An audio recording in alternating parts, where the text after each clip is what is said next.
So good morning everyone, I welcome you all to Saurabh Pandey UPSC YouTube channel के अंदर। आज के टॉपिक्स जो हैं वो डिस्कस करते हैं। और आज के जो टॉपिक्स हैं, Supreme Court ruling on public service recruitment, this is again linked with polity. Then we have national nutritional insight on millet, agriculture का टॉपिक है। ओजेम्पिक करके है ये, और दवा है, उसकी थोड़ा प्रीलिम्स के कंटेक्स्ट में नॉलेज चाहिए। प्राइवेट प्रॉपर्टी पर ऑनरेबल सुप्रीम कोर्ट का है, तो इसमें थोड़ा सा और भी हम लोग डिस्कस करेंगे। आर्टिकल 31C 39B, ये थोड़ा सा डिस्कस करेंगे, जो हाईली एडवांस टॉपिक्स है पॉलिटी के। India CSR and agriculture impact की बात किया जाए तो एक टॉपिक ये फ्रेम होता है। Then we have Namibia offshore oil development, तो this is again linked with IR plus geography. Then Loaita island है, कोटा आइलैंड फिलीपींस के अंदर है। सपोज करो कोटा आइलैंड आपको लिखा आ जाएगा, आपको लगेगा भारत में है, तो ये साउथ चाइना सी का आइलैंड है। तो मैपिंग क्या ये टॉपिक है, फिर मेंस का क्वेश्चन है। मेंस का क्वेश्चन आज मैं फ्रेम नहीं कर पाया किसी कारणवश, तो आपको क्वेरी है तो इस नंबर पर आप मैसेज कर सकते हैं। करंट अफेयर का जो ये प्रहार बैच है, कल इसकी लाइव क्लास है। आपकी लाइव क्लास हर मंडे और फ्राइडे को रहेगी। प्लस करंट अफेयर प्लस जो क्लासेस चल रही हैं उसमें आपको जो कंपाइलेशन वीडियोस और सारा ये कंटेंट तुरंत अवेलेबल हो जाएगा जो भी है। तो नॉट टू मिस, है ना, कुछ भी आपको नहीं छोड़ना है। ये प्रहार बैच अगेन वेरी इंपॉर्टेंट है करंट अफेयर कंटेक्स्ट में। सारे कोर्सेज ज्वाइन करने के लिए विजिट saurabhpandeyupsc.com और ऑल कोर्सेज पे क्लिक करना और लॉगिन करना है। और लॉगिन करके भी आप जो है लैपटॉप में क्लासेस कर सकते हैं। शुरू करते हैं। Rules cannot change Midway of public service recruitment, बहुत ही कॉमन सा पॉइंट है। अब आजकल देखो ऑनरेबल कोर्ट के द्वारा जो भी जजमेंट आपका आ रहा है उसको काफ़ी अधिक वहाँ से प्रश्न आपके बनते हैं। और इवन अगर देखोगे तो पॉलिटी के अंदर काफ़ी अच्छे जो गवर्नेंस आस्पेक्ट है वहाँ से प्रश्न बनते हैं। तो यहाँ पे अगर देखा जाए जजमेंट बाय द कॉन्स्टिट्यूशन, तो 5 जज जो कॉन्स्टिट्यूशन बेंच है, चीफ जस्टिस जो है, उन्होंने कहा कि stability of eligibility criteria during public service recruitment. देखो क्या है कि सपोज कि अगर किसी चीज़ पे रिक्रूटमेंट का एडवर्टाइजमेंट आता है, उसमें सर्टेन एलिजिबिलिटी मेंशन्ड है और बीच रिक्रूटमेंट प्रोसेस में आप उसको चेंज नहीं कर सकते हो।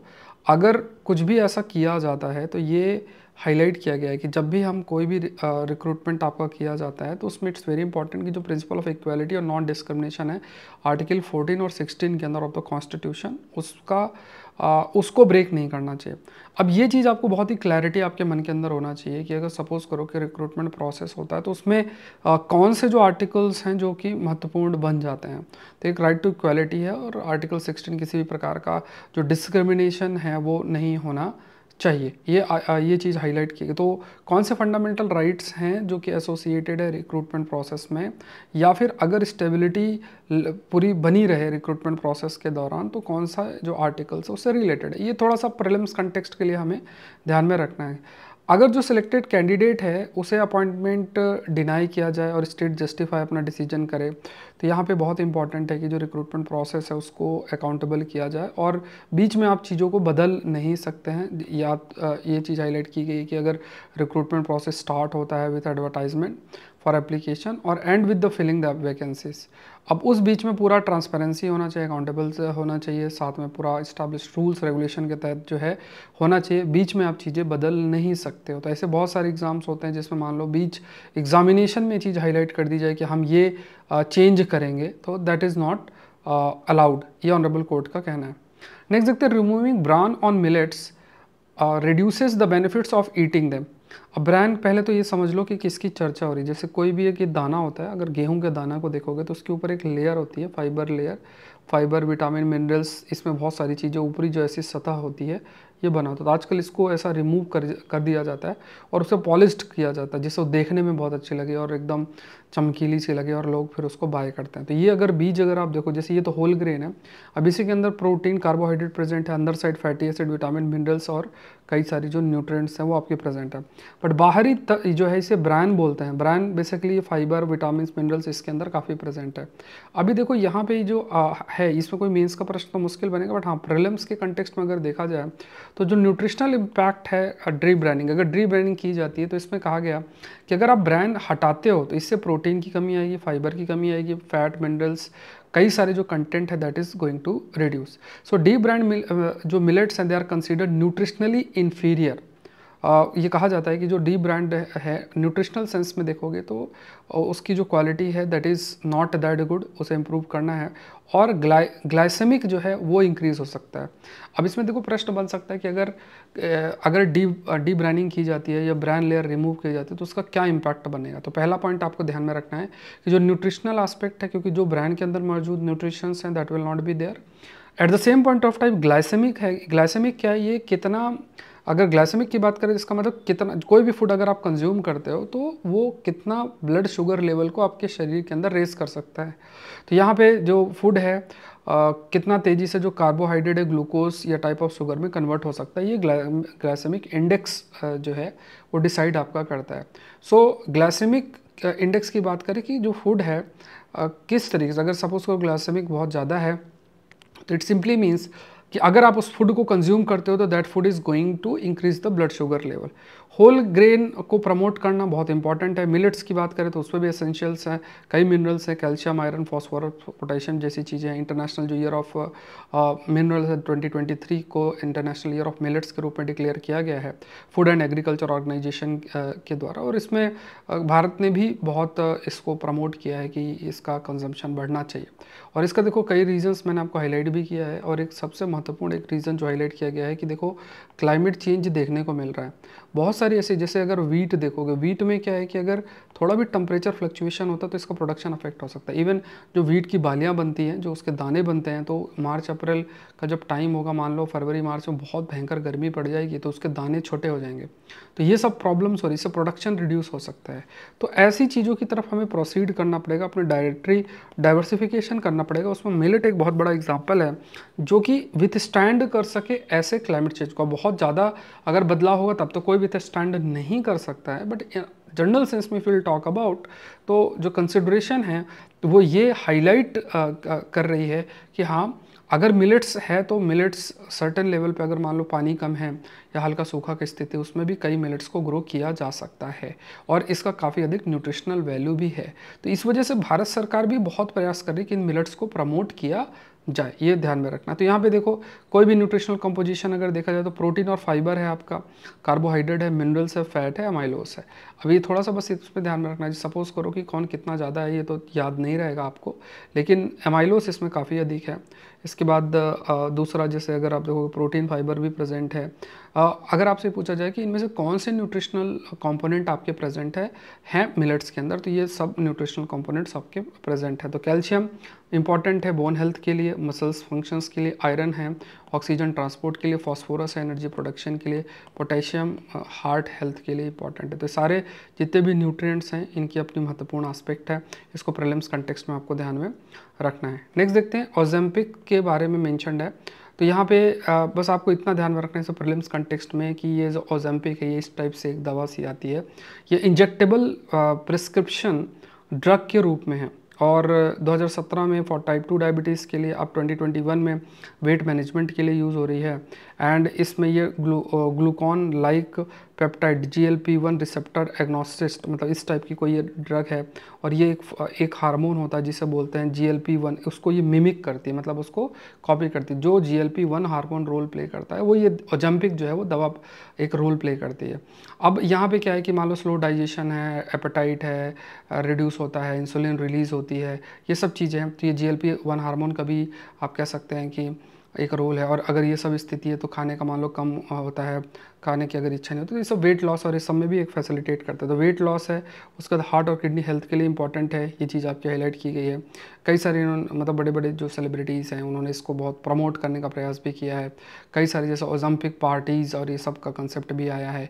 धीरे धीरे इसका डिमांड बहुत तेज़ी से बढ़ रहा है। पहले मान लो किसी एक मेडिकल उसके लिए ज़रूरत थी, अब इसको वेट लॉस और उस कंसिड्रेशन में भी काफ़ी अधिक देखा जा रहा है। ऑल्दो ये नेचुरल कितना है, इसका लॉन्ग टर्म इफेक्ट क्या है, क्योंकि देखो मार्केटाइजेशन अगर किया जाए या किसी का बहुत अधिक मार्केट प्रमोट किया जाएगा तो हो सकता है we will be influenced by that, but overall इसका क्या इम्पैक्ट है that has to be seen, कि शरीर के अंदर जाने के बाद क्या इम्पैक्ट। जैसे आजकल देखोगे जिम में लोग जाते हैं, स्टेरॉइड्स और बहुत सारे प्रोटीन का डब्बा और बहुत सारी चीज़ें कंज्यूम करते हैं। अब वो थोड़ा बॉडी फूल जाती है वो तो ठीक है, लेकिन लॉन्ग टर्म क्या बेनिफिट है that has to be seen. जो चीज़ नेचुरल नहीं है, how the body is going to react, वो देखना पड़ेगा। अदरवाइज़ काफ़ी अधिक नुकसान जो है देखने को मिल सकता है। इसके साइड इफ़ेक्ट्स भी हैं, लाइक अभी हेल्थ रिस्क क्या है वो भी स्टडी की बात है। जैसे कई बार कहा गया कि आर्थराइटिस जो पेन है उसको भी मैनेज करने के लिए हेल्पफुल हो सकता है, और GLP-1 ड्रग्स के कंसिड्रेशन में भी इसको देखा जा रहा है। नेक्स्ट देखते हैं, can a state acquire all private property. अब इस पर हमने बहुत चर्चा कर ली है, इस पर आर्टिकल पहले भी आया है, उसको हमने डिस्कस किया, बट इससे भी हमने कुछ पॉइंट्स जो हैं we have taken and let's discuss about it's again a very important highly advance topics of the polity. और बिल्कुल ऐसे टॉपिक से आपके लिए प्रश्न जो है वो फ्रेम हो सकता है। अब देखो इस पर हमने like yesterday we have discussed about the economic ideology, मतलब जैसे पहले हम कहते थे सोशलिज्म एक आइडिया लेकर चल रहे थे, तो अब उस सोशलिज्म के आइडिया में सबसे ज़रूरी चीज़ क्या हाईलाइट की गई है कि जो सोशलिज्म है उसमें वी से कि जो रिसोर्सेज है that are owned by the community and government as a representative of the community can acquire any of the property for the common good. ये चीज़ माने क्या अब जो है जो आर्थिक आइडियोलॉजी उसमें परिवर्तन हो रहा है, तो हाँ बिल्कुल परिवर्तन हो रहा है। और अगर मान लो कॉमन गुड के लिए भी सर्टन अगर एक रिसोर्स को मटेरियल रिसोर्स ऑफ कम्युनिटी के रूप में डिक्लेयर अगर कर रहे हैं, किसी रिसोर्स को अगर material resource of the community के रूप में डिस्कस कर रहे हैं तो उसका भी सर्टेन कंसिडरेशन होना चाहिए। जो प्राइवेट रिसोर्स है अगर आप उसे कंसीडर कर रहे हो कि material resource of the community है, तो उस पर सर्टेन कंसिडरेशन होना चाहिए, और हर एक प्राइवेट रिसोर्स वो material resource of the community के रूप में आप क्लासीफाई नहीं कर सकते। ऑनरेबल कोर्ट ने इस चीज़ को कहा। अब ये चीज़ थोड़ा सा अपोजिट है जो पहले से जजमेंट आपका चल रहा था। अब इसमें देखो डायरेक्टिव प्रिंसिपल है, directive principle of state policy जो कि फंडामेंटल राइट्स के बाद हैं। अब इसमें क्या है कि दीज आर मतलब लीगली तो एनफोर्सेबल नहीं है, बट ये कहा जाता है कि इसमें जो चीज़ें मेंशन है that basically act as a provision जो कि गवर्नेंस प्रोसेस में फंडामेंटल उसके रूप में देखा जाता है। तो part 4 of the constitution outline करता है directive principle of state policy, और इसका एम क्या है, सोशल और इकोनॉमिक जस्टिस को कैसे अचीव किया जाए, सामाजिक और आर्थिक जस्टिस को कैसे अचीव किया जाए। जैसे इसमें आर्टिकल 39B है, इसमें कहा गया कि जो ओनरशिप है और कंट्रोल है कम्युनिटी रिसोर्सेज का, वो आपका रिसोर्स ऐसा डिस्ट्रीब्यूट होना चाहिए कि कॉमन गुड सबके लिए एक बेनिफिट हो। इस तरीके से जो कम्युनिटी रिसोर्स है उसकी ओनरशिप और कंट्रोल का डिस्ट्रीब्यूशन होना चाहिए। आर्टिकल 39B साफ साफ आपका हाईलाइट करता है। अगर आप राइट टू प्रॉपर्टी की बात करोगे तो ये क्या, पहले फंडामेंटल राइट्स था, फिर इसे लीगल राइट बना दिया गया। पहले आर्टिकल 19 के अंदर था, फिर इसे आर्टिकल 300A के अंदर डाल दिया, जो कि एक लीगल मतलब एक कॉन्स्टिट्यूशनल राइट है लेकिन फंडामेंटल राइट्स नहीं। देखो फंडामेंटल राइट्स में अगर कोई राइट इंक्लूड अगर आप करते हो तो उस राइट का अगर ब्रीच होता है तो आर्टिकल 32 के तहत आप जो है सुप्रीम कोर्ट जा सकते हैं, फिर रिट जारी हो सकती है, और आर्टिकल 226 के तहत आप हाई कोर्ट जा सकते हैं।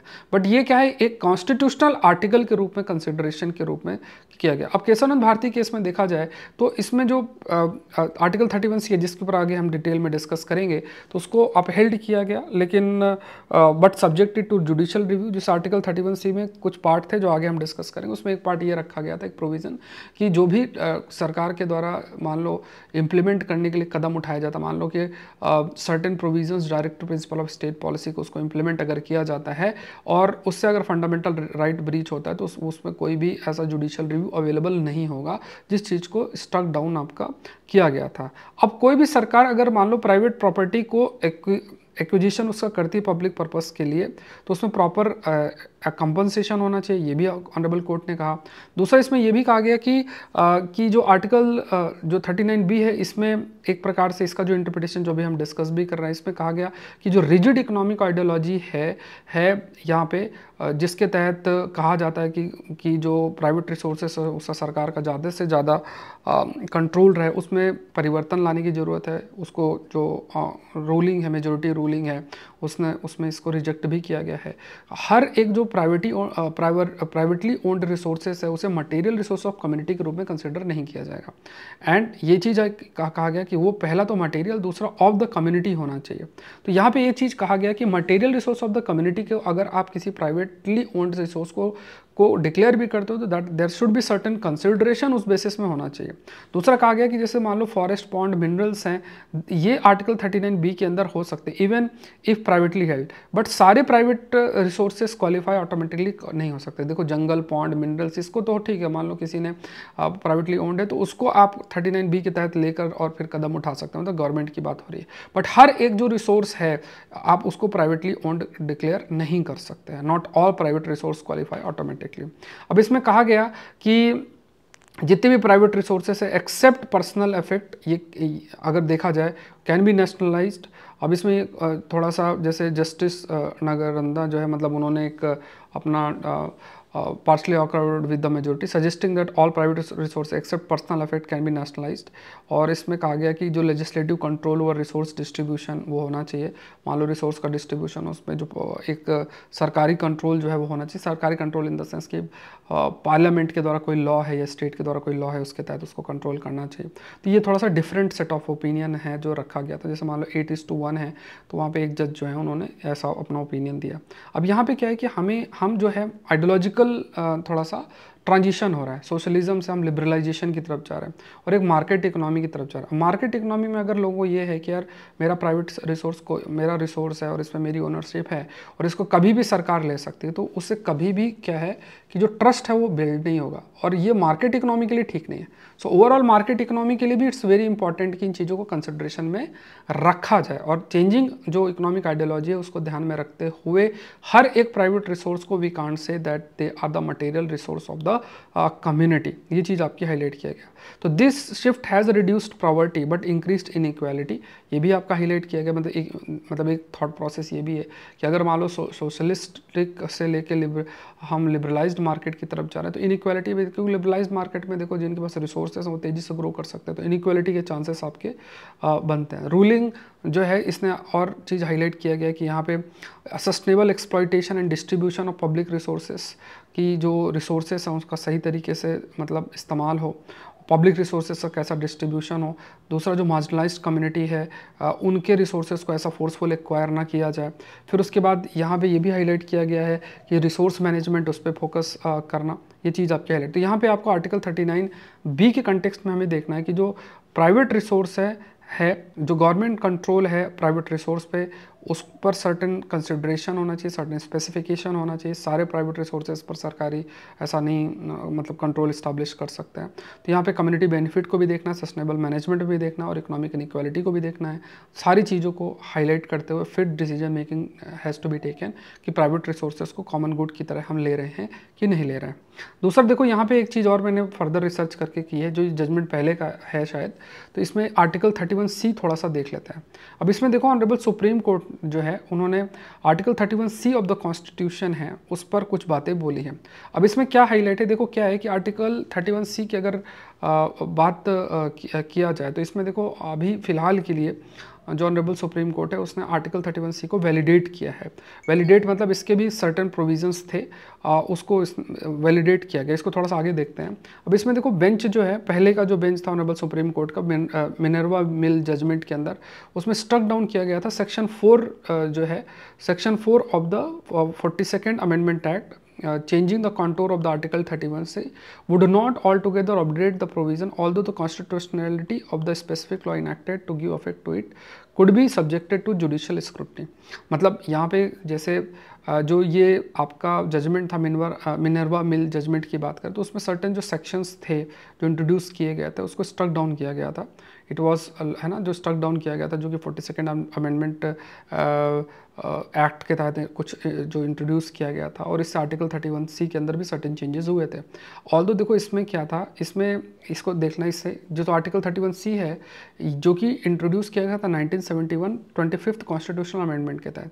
इसमें कहा यह गया था कि अगर कोई लॉ, मान लो उसमें आर्टिकल B और C 39B और C के तहत अगर कोई चीज़ मान लो सरकार आपका इम्प्लीमेंट करती है, अभी जो हम डिस्कस भी कर रहे थे आर्टिकल 39B, तो 39B और C के तहत जो भी सर्टेन क्लॉजेस प्रोविजंस है उसको इम्प्लीमेंट अगर किया जाता है DPSP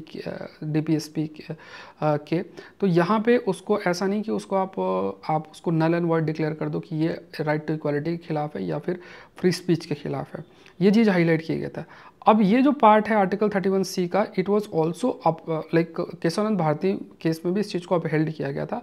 but Keshavananda Bharati case के अंदर जो सेकेंड पार्ट है जिसमें ये कहा गया था कि जिसमें ऐसी चीज़ है, मान लो सपोज करो कि सरकार 39B और C को इम्प्लीमेंट कर रही है और उसकी वजह से सर्टन मतलब अगर जुडिशल कंसिडरेशन की बात होती है तो उसमें 31 जो C है उसमें एक पार्ट तो ये कहता है कि अगर DPSP आर्टिकल 39B और सी के तहत कुछ इंप्लीमेंट किया जा रहा है और वो अगर अगेंस्ट है 14th और 19th के तहत, तो ऐसा नहीं कि उस आर्टिकल के इंप्लीमेंटेशन को आप रोक दोगे, मतलब जो 39B और सी के तहत किया जा रहा है ये चीज़ तो ठीक है, कोर्ट ने अपहेल्ड किया। लेकिन दूसरा जो प्रावधान है कि इसके लिए जुडिशियल रिव्यू अवेलेबल नहीं, इस चीज़ को स्ट्रक डाउन किया गया था। अब अभी जो फिलहाल जज ऑनरेबल कोर्ट है उसने इसी चीज़ को कहा कि जो फर्स्ट हाफ है अनअमेंडेड आर्टिकल 31C का, वो आपका लाइक आप कह सकते हो वो कॉन्स्टिट्यूशनल है, ये चीज़ हाईलाइट किया गया था। तो unamended article 31C continues in force, तो कंटिन्यूज इन फोर्स क्योंकि इस आर्टिकल को पूरे तरीके से स्ट्रक डाउन आपका नहीं किया गया था, सर्टेन जो पार्ट है उसको कहा गया था जिसमें जुडिशियल जो पावर है कि जो भी स्टेप लिया जाएगा वो जुडिशियल रिव्यू जो है, अगर सपोज करो कि आप ये कहो कि जुडिशियल रिव्यू अवेलेबल नहीं है, ये कोर्ट की कोई भी स्क्रूटनी उसमें नहीं हो सकती, तो दैट इज़ अनकॉन्स्टिट्यूशनल, क्योंकि जुडिशियल रिव्यूज इटसेल्फ अब part to be considered as a basic structure के रूप में जो है उसे कंसिडर किया जाता है। तो ये कुछ बातें, और अगर इस पर और आर्टिकल आएंगे तो और डिस्कस करूंगा मैं। तो यहाँ पे ये थोड़े से आर्टिकल 31C देखो, ये हाईली एडवांस टॉपिक है, इन्हीं से प्रश्न पॉलिटी के एडवांस बन जाते हैं।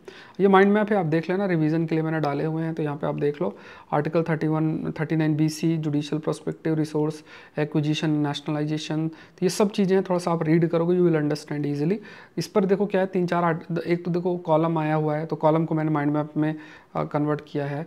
उसके बाद अगर आप देखोगे तो और भी चीज़ें, तो सबको मिक्स करके एक कंप्लीट टॉपिक क्रिएट कर दिया है, ठीक है। तो दैट विल हेल्प यू, थोड़ा आप रीड करना, कोई क्वेरी है तो आप कमेंट सेक्शन में हाईलाइट कर सकते हैं। कॉर्पोरेट सोशल रिस्पॉन्सिबिलिटी की बात इसमें की गई है, तो यहाँ पे कॉर्पोरेट सोशल रिस्पॉन्सिबिलिटी है और साथ में एग्रीकल्चर कंटेक्स्ट को लिंक किया गया है, तो ये भी एक मेंस में कोई आर्गूमेंट के रूप में आप यूज़ कर सकते हो। देखो कॉर्पोरेट सोशल रिस्पॉन्सिबिलिटी आपका इंट्रोड्यूस किया गया था कि section 135 of the company act. अब क्या मतलब हुआ कि देखो एक सर्टेन अगर टर्नओवर है, आप एक बार रीड करना कितना टर्नओवर होना चाहिए, तो अगर एक सर्टेन टर्नओवर है, सर्टेन लेवल ऑफ प्रॉफिट है कंपनी का, तो उसकी एक रिस्पॉन्सिबिलिटी है कि समाज को कुछ दे, तो उसे अपने प्रॉफिट का सर्टेन परसेंटेज उसको आपको इन्वेस्ट करना है, that is corporate social responsibility. अब इसमें ये कहा गया कि एग्रीकल्चर से रिलेटेड चीज़ों पे भी फोकस करना। अभी फ़िलहाल के लिए कहा गया कि लगभग लाइक जो CSR है, CSR में ₹1.84 लाख करोड़ जो एलोकेट किया गया है। एम्प्लॉयमेंट की बात करें 47% इंडिया की वर्क फोर्स जो है वो एग्रीकल्चर में है। ग्लोबली देखा जाए तो मात्र 25% है।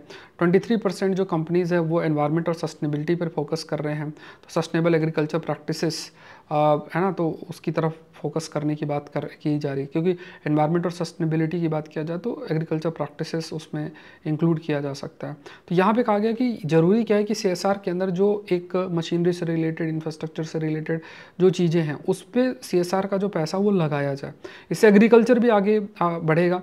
ऑल्दो CSR इनिशिएटिव में ग्रीन बैंक्स है, फार्मर एजुकेशन है, वाटर कंजर्वेशन है, ऐसे एरिया पे फोकस किया जा रहा है, बट और फोकस करने की ज़रूरत है। तो एग्रीकल्चर जो स्पेसिफिक आपकी फंडिंग है, तो ये है ना, तो वो क्लैरिटी चाहिए कि अगर सपोज करो कि एग्रीकल्चर एक स्पेसिफिक फंडिंग को भी CSR के अंदर इंक्लूड किया जाए, अगर ये चीज़ इंक्लूड करेंगे तो CSR का जो पैसा है उसका कंट्रीब्यूशन एग्रीकल्चर सेक्टर पे आपका बढ़ेगा और उसके ग्रोथ और डेवलपमेंट के लिए भी हेल्पफुल है, क्योंकि इतने सारे लोग काम भी कर रहे हैं।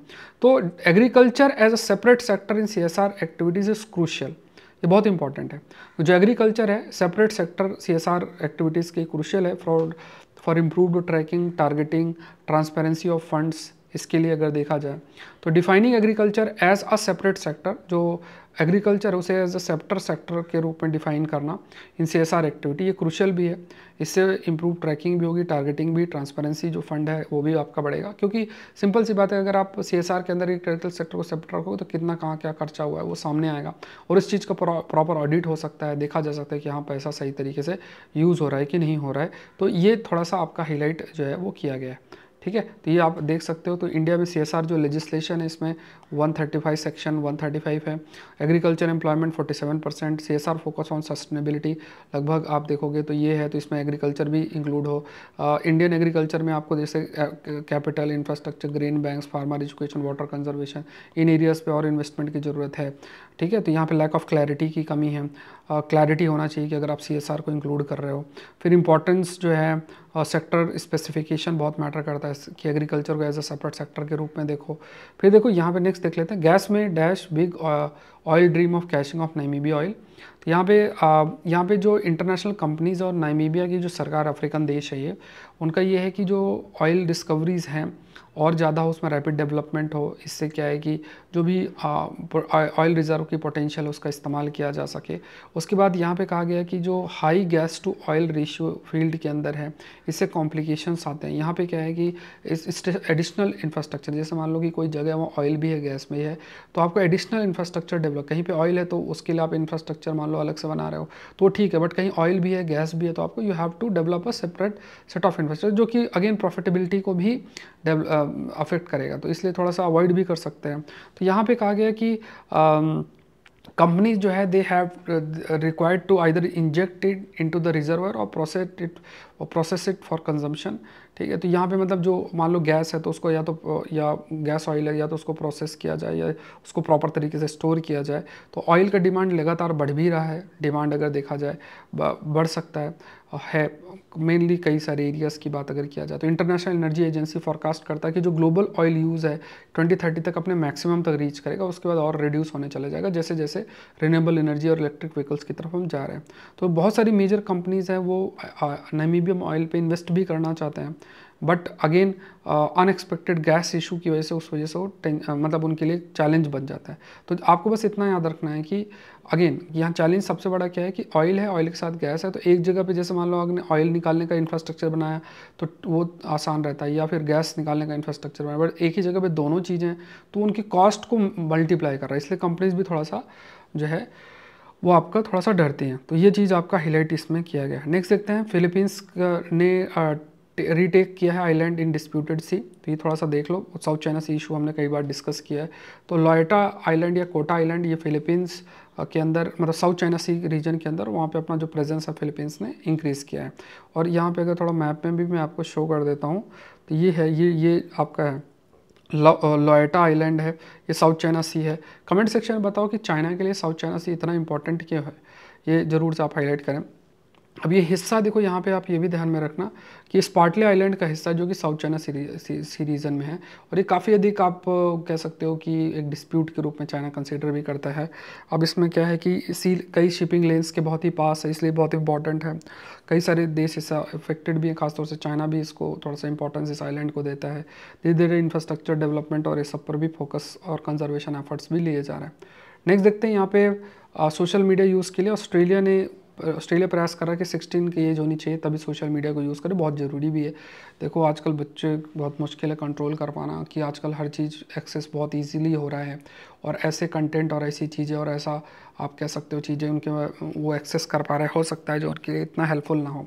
एक किसी ने बहुत अच्छी लाइन बोली थी मुझे, मैं कई बार आपको मैंने हाईलाइट किया कि पहले जो बच्चे थे उनको पहले क्या, मतलब आजकल अगर देखोगे तो जो संस्कार है वो जनरली फैमिली सोसाइटी उनके माध्यम से मिलता था, और आज मोबाइल जो है वो संस्कार दे रहा है बच्चों को। तो मोबाइल कैसी चीज़ें दिखा रहा है वो हमें तो देखना पड़ेगा ना, कि अगर मोबाइल से बच्चा संस्कार ले रहा है तो फिर तो देखना पड़ेगा कि वो किस तरीके से कैसे कंटेंट एक्सेस कर रहा है, उसका इम्पैक्ट उसके माइंड के अंदर क्या है। क्योंकि यहाँ पे बच्चों को कुछ नहीं पता कि वो इक्वालिटी की बात करेंगे, वो फ्रीडम ऑफ स्पीच की बात करेंगे, ओवरऑल जो भी कंटेंट उनके दिमाग में जाएगा that is going to impact their mind, because child is like a wet cement, everything that falls make impact. ठीक है, तो ये किसने किया भी, ऑस्ट्रेलिया गवर्नमेंट इस चीज़ पर हाईलाइट आपकी कर रही है। ठीक है, ये चीज़ आपको ध्यान में रखना है। तो ये कुछ एस्पेक्ट है, देखो इसका PDF आपको मिलेगा टेलीग्राम चैनल के अंदर, तो ये आप लोग अपना गो थ्रू होना। और जैसा मैंने आपको कहा है कि काफ़ी सारे कोर्सेज चल रहे हैं, तो साथ में इथिक्स इंटीग्रिटी आप कंप्लीट कर लो, प्रहार बैच है, इसकी लाइव क्लास आपको मंडे और फ्राइडे को रहेगी। ठीक है, बाकी जो हिंदू का कंपाइलेशन वीडियोस आपको मिलेंगे, करंट अफेयर प्लस जो क्लासेस चल रही हैं उसमें बहुत सारे लेक्चर्स हैं, उसमें भी आपको कंटेंट अपलोड मिल जाएगा। आप में से कहीं ने रिक्वेस्ट किया कि UPPCS का एग्ज़ाम है तो उस पर भी कर रहा, तो वो मैं आपको अपलोड कर दूंगा, तो आप देख लेना, गो थ्रू हो जाना। और अगर आप इवन UPPCS का दे रहे हैं तो वहाँ पे याद रखना है कि आपको जो प्रीलिम्स विजय सीरीज़ का स्टडी मटेरियल है वो भी आपको हेल्प कर सकता है। बाकी देखो स्टेट लेवल के एग्ज़ाम का अपना डिमांड होता है, वो आपको थोड़ा सा जज करना पड़ेगा कि वो UPSC से कितना मैच करता है। एग्रीकल्चर ऑप्शनल के लिए भी ज़रूर से जुड़ें, वो भी इंपॉर्टेंट है। और भी है तो पूरे कोर्सेज जो हैं आपको अवेलेबल रहेंगे, आपको बस saurabh.pandey.upsc.com या Saurabh Pandey CSE app download करना, वहाँ पे सारे लिंक्स आपको सारे कंटेंट मिल जाएगा। मिलते हैं नेक्स्ट सेशन में। Thank you everyone, thank you.